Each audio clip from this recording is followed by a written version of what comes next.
how these folks your name. Emotional. I don't think they heard you, man. Emotional. Who's the best rapper around? Emotional. Who's the new killer in town? What's going on, y'all? We back at it for another Ren reaction video. I am your host, Emotional, aka your Sultan of Sexy. You know where the best be is me. Can't you see I'm fresh and so clean? What's going on, y'all? We back at it for chapter 7. We about to go ahead and dive straight into it. Like, comment, subscribe. Now, baby, let's vibe. Hit the button. Before he even had the test results, the doctor in Brussels glanced up from the form he'd asked me to fill out, and he said, "You have Lyme disease. We can run the tests, but I'm certain of it." I'd heard of Lyme in passing during my hours trawling the internet. What is Lyme disease? I've never heard of that before. Like, give me hip, let me know what it is, because I don't know what that is, or I don't think I've heard of it anyway. But anyway, bring it back. You have Lyme disease. We can run the tests, but I'm certain of it. I'd heard of Lyme in passing during my hours trawling the internet, but I'd never spent long diving into it. It was an extremely rare disease in the UK that you can get from tick bites, so it never really came across my radar. I sat there, puzzled for a moment. I said, can I get better? He said that many people go on to recover, some don't. Right. I wanted to ask him so many questions, but my mind at that moment was totally blank. The test results eventually came back, sure enough, positive for Lyme, and the co-infection Bartonella, along with many other biomarkers which suggested autoimmunity and immune dysfunction. My whole life, I'd been waiting for this moment. To have something printed on a piece of paper that showed that I wasn't actually fucking crazy. That I could shove in the faces of anyone who'd made me feel like a hypochondriac or like a head case. But when the moment finally came, I felt numb. It was hard to rejoice. I had the lingering PTSD from the psychotic meltdown the year before, which made it pretty hard to break into the realms of happiness. Instead, I did what I always do. I got home, and I took to the internet, and I researched the best ways to escape. The summer that I got sick, I spent 2 weeks camping in a small festival in Dorset. One night, me and friends decided to climb a nearby hill to build a bonfire in the woods. On the way there, the fields were full of long grass and deer. 3 people, all my age, who all attended that festival came down with ME or fibromyalgia-like symptoms over the course of the next year. One was a friend of the family who was shut in a dark room for years because the light would be too intense for him. Before that festival, he was bursting with life, a successful capoeira dancer, reduced to a zombie. Lyme disease seemed to be as much of a medical labyrinth as ME was. On one side, there was a whole host of specialists who believed Lyme bacteria becomes chronic, evades the immune system response, can sometimes evade testing, and leads to debilitating symptoms unless treated with a long course of antibiotics. On the other side were doctors who claimed that Lyme can't persist. It's easily treatable with a 2-week course of doxycycline, and further symptoms following that must be due to an autoimmune response triggered by the Lyme, or perhaps an unrelated, undiscovered cause. I educated myself as best I could on all theories, trawling through research papers on PubMed, conversing people in support groups, often contacting leading Lyme scientists via email or phone to ask them questions. Lyme disease is caused by Borrelia, a spirochete bacteria that causes symptoms like extreme fatigue, confusion, joint pain, heart problems, digestive issues, anxiety, depression, and in extreme cases, hallucinations. So everything was adding up. I fell down internet rabbit holes of learning how Borrelia produces outer membrane vesicles, which contain outer surface proteins which can modulate your entire immune response, essentially dampening it for its own survival. It was a truly insidious pathogen, a smart one out of a twisted horror sci-fi. There would be online groups claiming it was created in a lab in Plum Island off America and weaponized. Due to the widespread suffering it seemed to cause, and given how hard it was to treat, it was easy to see how people gravitated towards these sorts of superstitions and speculations. Question. Might be a slow question for some of you, because some of you probably already know. But like, how do you weaponize a disease? Like, the one thing I do remember was like, I think it was like a Christopher Columbus thing, and they brought like some disease and gave it to the Native Americans and put it on like a blankets or something like that. Correct me in the comment section if I'm off, but like, how do you exactly do that in a safe way? You know what I'm saying? Like, how would you actually like weaponize that? Just a thought. But bring it back. The insidious pathogen, a smart one out of a twisted horror sci-fi. There would be online groups claiming it was created in a lab in Plum Island off America and weaponized. Due to the widespread suffering it seemed to cause, and given how hard it was to treat, it was easy to see how people gravitated towards these sorts of superstitions and speculations. The main thing that made my head swim was the sheer number of treatment options, in part a byproduct of the cognitive dissonance in the medical industry at the time. There were countless antibiotic protocols, herbal protocols, immune system modulating protocols, wackier ones where people would be stinging themselves with bees or swallowing certain helminth parasites to modulate their immune systems. It was stinging yourself with bees? Folks, I mean, hey, if you're trying to heal, I guess you're going to do anything at that point. But stinging yourself with bees is wild. That's when you really trying to go above and beyond. Hold on. The main thing that made my head swim was the sheer number of treatment options, in part a byproduct of the cognitive dissonance in the medical industry at the time. There were countless antibiotic protocols, herbal protocols, immune system modulating protocols, wackier ones where people would be stinging themselves with bees or swallowing certain helminth parasites to modulate their immune systems. It was a wild west, and I wasn't so naive to be unaware that there were a lot of quacks in that space selling people snake oil, financially taking advantage of desperation. Like a lot of the medical industry, I despise people and companies who see opportunity to profit from other people's misery. If you're watching this video and you're one of those people, I would highly consider switching your role in the world and being on the right side. One common factor a lot of these protocols seemed to share was you would certainly get a lot worse before you got any better. There was something called the Jarisch-Herxheimer reaction.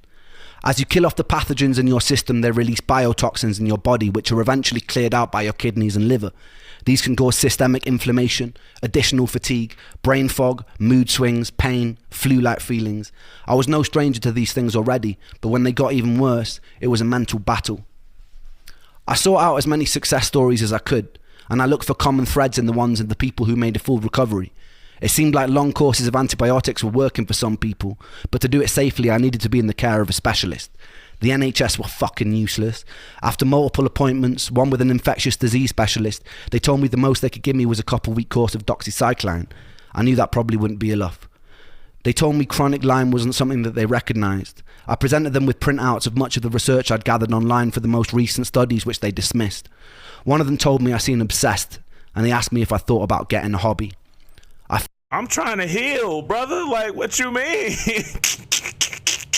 I'm trying to get better. Like, of course, I want to get better. Of course, I'm going to be trying to figure it out. Like, especially with everything Brudden did. Like from the therapist to the dark magic guy to all this stuff. Like, brother done been through the ringer and back again. Like, all types of pills, antibiotics, so many different things and ways to try to heal and get better. Like, I'm not surprised he looked like that to you, but at the same time, like, shouldn't you be glad he's trying to get better, though? You know, like, I don't know. That's just what I think, but I ain't gonna lie. I don't blame him, though. I don't blame him. Appointments, one with an infectious disease specialist. They told me the most they could give me was a couple-week course of doxycycline. I knew that probably wouldn't be enough. Right, especially if that's they told all me chronic Lyme wasn't something that they recognised. I presented them with printouts of much of the research I'd gathered online for the most recent studies, which they dismissed. One of them told me I seemed obsessed, and they asked me if I thought about getting a hobby. I fantasised about dragging him by his tie across his desk and pressing a stapler into his skull. Then I politely got up and left. Doxycycline would lead to improvements for a short time frame, and then my symptoms would come creeping back. I tried many antibiotic and herbal approaches to treat the Lyme without much luck. I tried things like Rife treatment, which is essentially running an electromagnetic pulse through your body in hopes it will kill the bacteria. I was desperate. It seemed that America took Lyme disease far more seriously than the UK, which made sense as it was far more prominent there. I settled on a doctor called Dr. Gemsack over in Washington, and when I could, I would busk or I'd sell music online to raise money. My girlfriend at the time also ran a fundraiser, and my mum said that she'd also help contribute towards flights. It's not easy being sick and broke, but somehow we made it work. A week before I was due to fly out, something happened which changed my whole life. I've always been a believer in the good that you're putting out in the world coming back to you. Yeah. Luck, therefore, is more of a karmic consequence. When I was making video blogs, I wasn't doing it to build a following or for any sort of social merit or personal gain. I was doing it because I thought I was going to die. I was doing it because I wanted to feel like I'd left some sort of positive mark on the world, like I'd helped. I remember waking up one morning and going through the comment section of the latest video I'd posted, only to find a message from a British doctor who is running a clinic over in Germany in Los Angeles. He is the third and final angel of this story. Okay. He was reaching out to offer to help, and he didn't want anything in return. We exchanged messages and ended up jumping on a video call together. The angel explained that he sympathised with my story. His son was a musician, and at his clinic he'd seen firsthand the countless times the destruction that Lyme disease was causing. He explained his clinic was involved in cutting-edge stem cell procedures and seeing promising results for various autoimmune and Lyme patients. The cost of the procedure was upwards of $25,000, something that I could never afford. But he said that every year he personally selected patients to attend his clinic for free. Ooh. He would offer me the treatment free of charge. All he wanted me to do was document my experience. It made sense to me that if Borrelia was able to modulate the immune system for its own survival, that an intervention that focused on immunological homeostasis would help. The clinic also offered antibacterial IVs targeting the Lyme and various other treatments intended to build the body back up after years of chronic health complications. I was kind of in shock. When a stranger reaches out and offers something so generous, it's natural to doubt his intentions, but something told me to trust this kind offer. I really had nothing to lose, and as morbid as it sounded, my willingness to die made it easy to throw myself into a more experimental procedure. There was also some security in the fact that he wanted me to document my experience and share it with the world. If it had been more sinister, surely he wouldn't want that sort of exposure. I decided I'd still go to the initial consultation with Dr. Gemsek as I'd raised the money, but I would catch a flight to LA once it was done. Money was still an issue. The entire treatment length was about 6 weeks, and back then I could have never afforded the accommodation for that long. I decided to hop on Facebook, and I found a Lyme support group based in LA. There, I found people going through the treatment at the clinic who were happy to put me up in their guest rooms. Despite all our faults, human beings' ability to empathise, lift up strangers, and collectively solve problems purely because it's the right thing to do is such a beautiful characteristic to carry. Yeah. One thing I've learned from just like listening to music and like actually telling my story online is like, it's interesting seeing how many people have been through similar things or are currently going through similar things. And it's like knowing that other people also have overcome things and seeing that there's things like it gives you a sign, it gives you like that beacon of hope. You know what I'm saying? It's like if this person can get through it, I could get through it too. Or it's like if that can be changed, and for you, I know it can be changed for me. You know what I'm saying? That's one of the beautiful things, especially like when people are willing to talk about their stuff. I really appreciate y'all in the comment section that really also like showed love, especially when I was talking about like the depression thing. Like a lot of y'all showed love in that area. You know what I'm saying? A lot of y'all could relate too. So it's like it makes you feel like you're not alone in the midst of feeling like you're on an island too. You know what I'm saying? And I thank God I got through that situation, because that situation was too much going on. Too much going on. And back then I could have never afforded the accommodation for that long. I decided to hop on Facebook, and I found a Lyme support group based in LA. There, I found people going through the treatment at the clinic who were happy to put me up in their guest rooms. Despite all our faults, human beings' ability to empathise, lift up strangers, and collectively solve problems purely because it's the right thing to do is such a beautiful characteristic to carry. I sincerely hope that we can find ways to hold on to our own empathy and humanity as we step into the future. I believe these traits will save us as a species. Yeah. Survival of the fittest is a myth in a society where we have all our basic needs met. It becomes survival of those willing to cooperate. Yeah.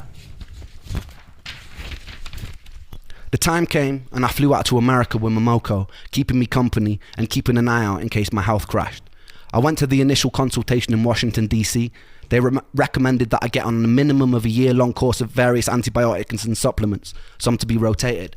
I saw this as my fallback plan if the stem cells didn't work. We then headed to LA. It was summertime, so it was boiling. The clinic was based in Beverly Hills. The juxtaposition of spending most of my life in waiting rooms that were falling apart, feeling like a defective product on a conveyor belt that's being rushed along only to be dismissed, to then go into being in what felt like a 5-star health spa where there seemed to be a genuine care and interest for my well-being, was quite odd. I was greeted enthusiastically by the doctor. He seemed a lot younger than his age. When I mentioned this, he laughed and he said it was the stem cells. As we spoke, I could see his childlike enthusiasm for what they were doing at the clinic. Stem cells were very in vogue at the time. There was also much territory to explore. and the potential of what they could offer harder to treat diseases was incredibly exciting and promising. It was hard not to feel some of that contagious excitement leaking from the doctor. He explained that because I've been sick and misdiagnosed for so long, it wasn't going to be easy. There was no magic fix. At times I might feel like giving up, but I should trust the process. So I did.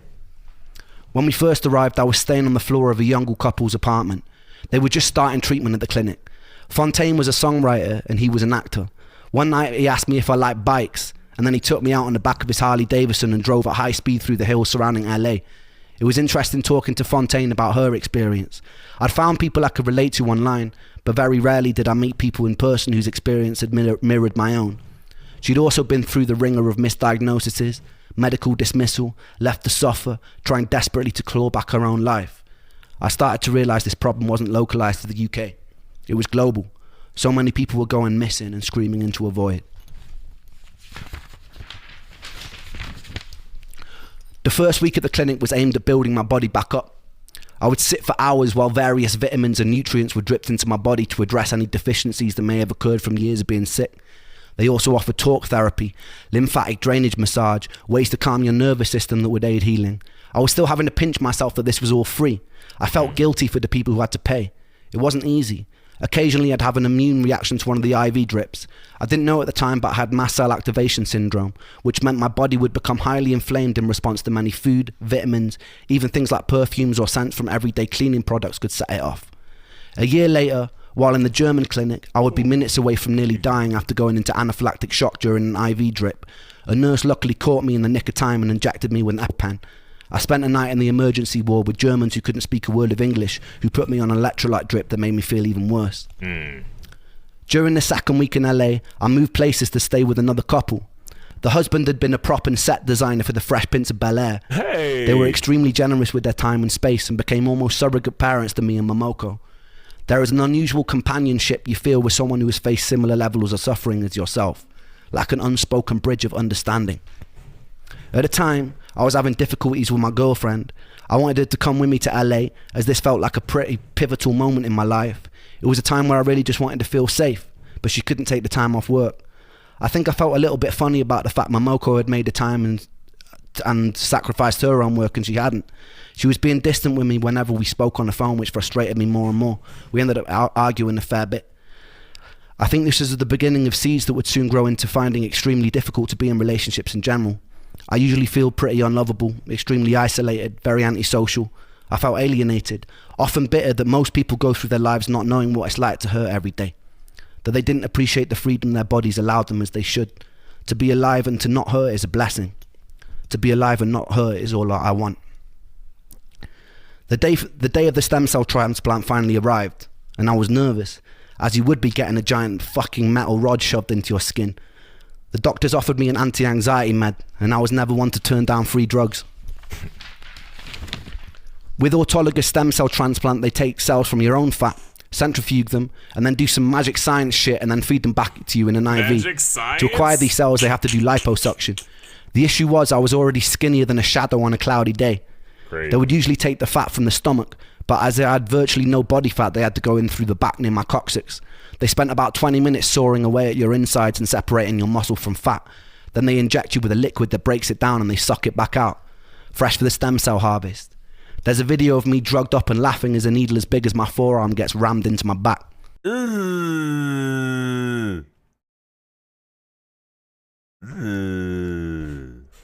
I returned home pretty bruised up. Ooh.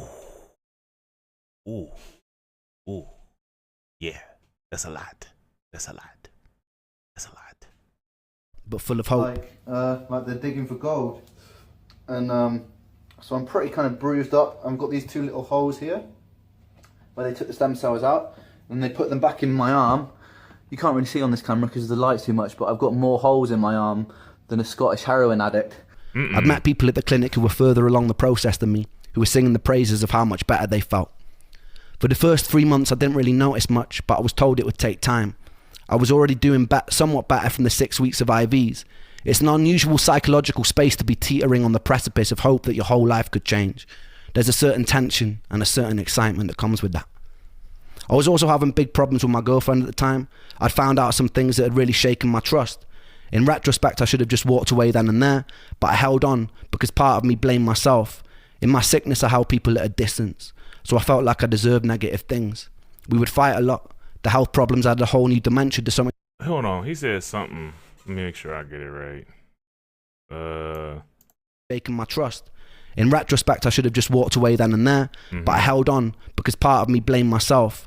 In my sickness, I held people at a distance, so I felt like I deserved negative things. It's interesting how a lot of us feel like that. Like, we feel like we deserve negative things and stuff like that. And it's kind of like, I guess I kind of treat it like, what's that thing? Thou shalt not judge. And it's kind of like it's like we talk about like judging other people, but we judge ourselves too. And it's like, we're not supposed to judge ourselves either. It's like, it's like, of course, we're going to go through things, we're going to do things wrong, and it's kind of like, you reap what you sow, but at the same time, it might sound kind of weird, but it's like, it's kind of like, we're judging ourselves. You know what I'm saying? When we say like we deserve certain things, and it's like, it's kind of like, when we get into that space of feeling like how he said, I felt like I deserve negative things, it's kind of like, so at that point, flip it around, I guess.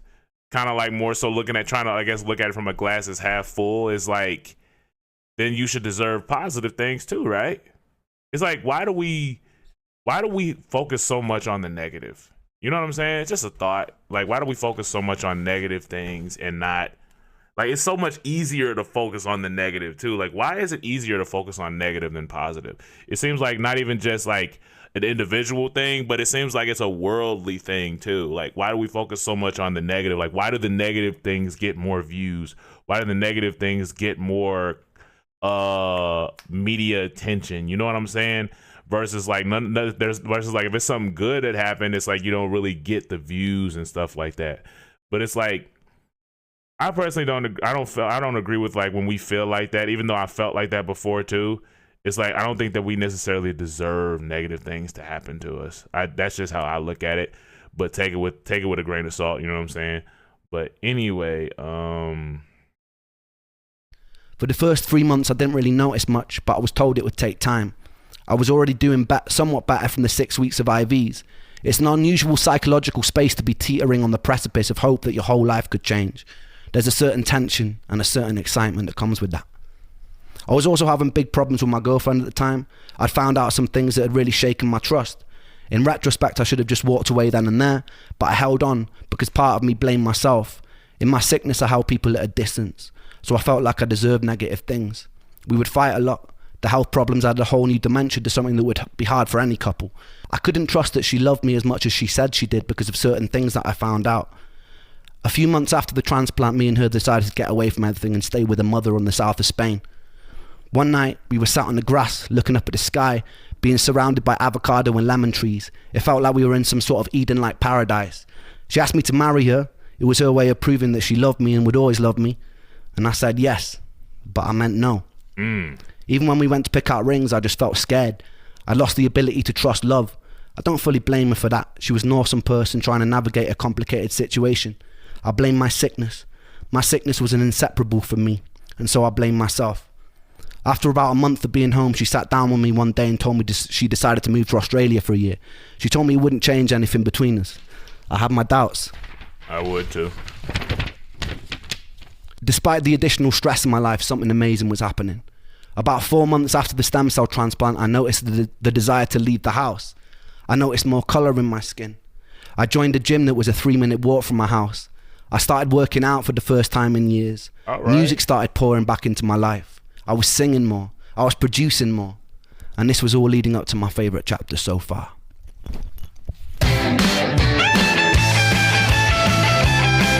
The big push? Oh yeah. Yeah.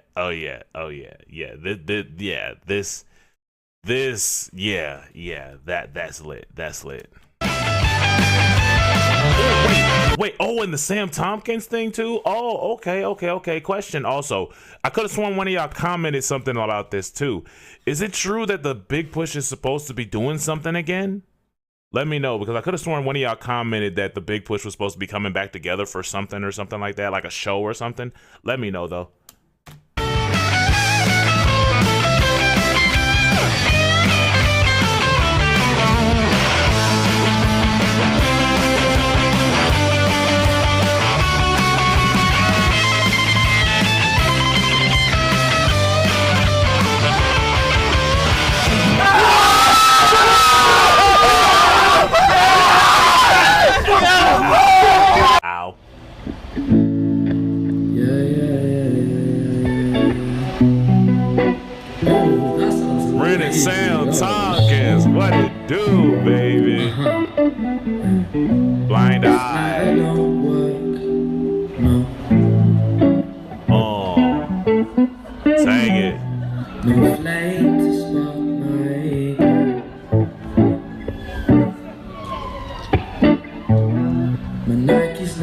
Shit.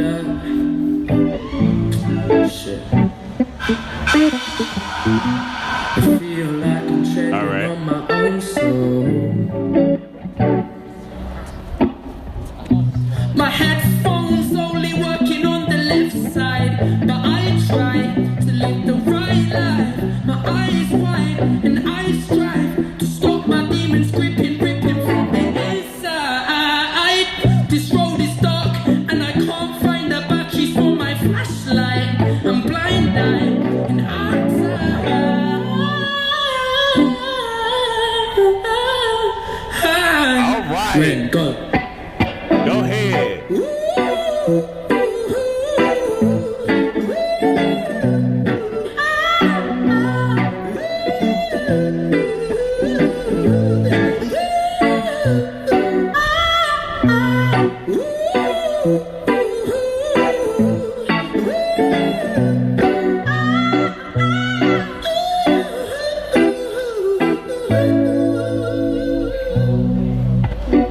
All right. These drugs don't work.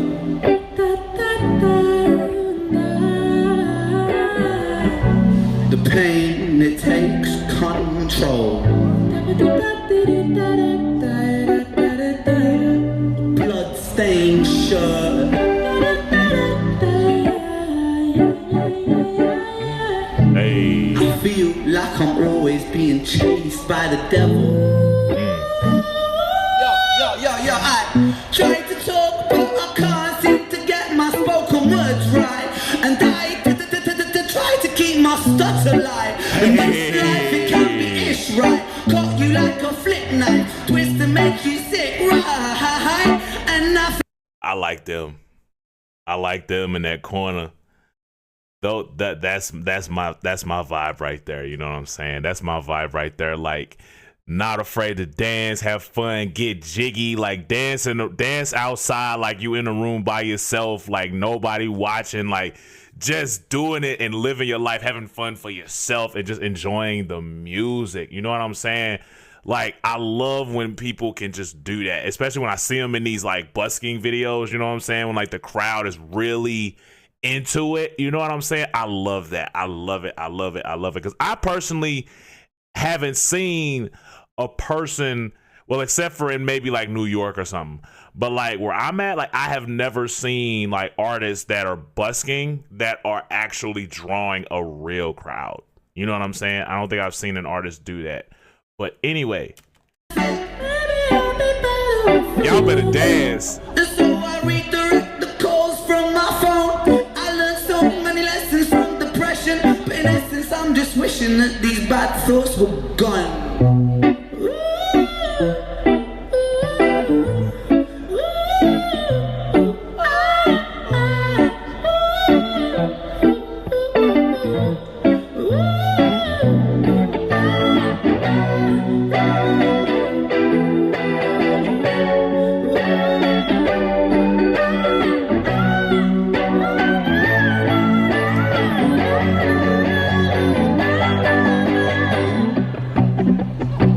Wait on this verse, it's actually mad. Sometimes I guess, sometimes it's when it's like time is against me. In my mind I kind of mind, yet on my mind it tortures me. But I shine, cause when I shine it's like my shines, they set me free. And I rhyme, I shine so bright, these rhymes come out of me. Times I bleed, times I crawl, times I slip, times I fall. Times my back's up against the wall so hard that the whole building could fall. Times I bruise, times I break, times I'm true, times I'm fake, times I'm up. When the forward is to open and just swallow me for goodness sake. I think I'm gonna break cause the ache in his face. I'm awake in the wall full of days. I'm pressing the brakes with the brakes they break. And I'm trapping my universe into a leg in the way. Wait at the world, don't wait, we make mistakes when it's all at stake. We eat our cake, sometimes no time for double taste. But that's just the way life goes sometimes. But I don't wanna end up in the gutter being bad with my trouble face down in the puddle where the sun don't shine. I'm coming on the back, on the track and the top, and there's nothing no peace. Like I live with this, I'm packing and I'm praying. Oh Lord, take this pain away. I like how they were able to blend their voices together even though they had one mic. You know what I'm saying? Like, I like how they made the one mic thing work. You know what I'm saying? Also, I wonder how they would sound together now. Like, I wonder what type of crowd they would draw if they just randomly decided to go busking again. You know what I'm saying? I wonder what type of crowd they would draw. I feel like that'd be really interesting to see. But let me bring it back one smidget. Oh Lord, take this pain away.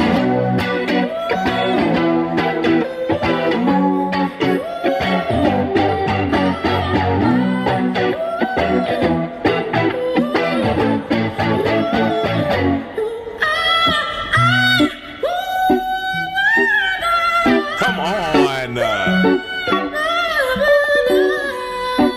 brother. What are we doing? What are we doing, Sam? What are we doing? Thank you. Okay, so yeah, What are we doing? Yeah, though? so that's a song that me and Ren wrote. If you want to follow us on Instagram, it's Ren Makes Music. That's REN Makes Music. I am Sam Tompkins UK. That's Sam TOMPKINS UK. This next song is called Same Old Situation. We wrote this not so long ago. Ren Makes Music. That's it. Hey, all right now. Are we still going? Oh, we're not going. Okay. All right, so that's the end of that vid. I like that mug. Like, I'm really enjoying these chapters, even though, of course, he does deal with some weirdos, but I'm glad there was some light in that one. You know what I'm saying? There was more light to it. You know what I'm saying? Like, there was somebody that actually was willing to help him with whatever was going on. You know what I'm saying? Like, with the Lyme disease and so on and so forth.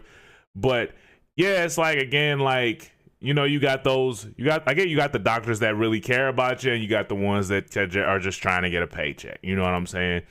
And when he says something about they should do that, they should like get on the side of what's right. It's one of them things also that I think about, like, I know that some of them not.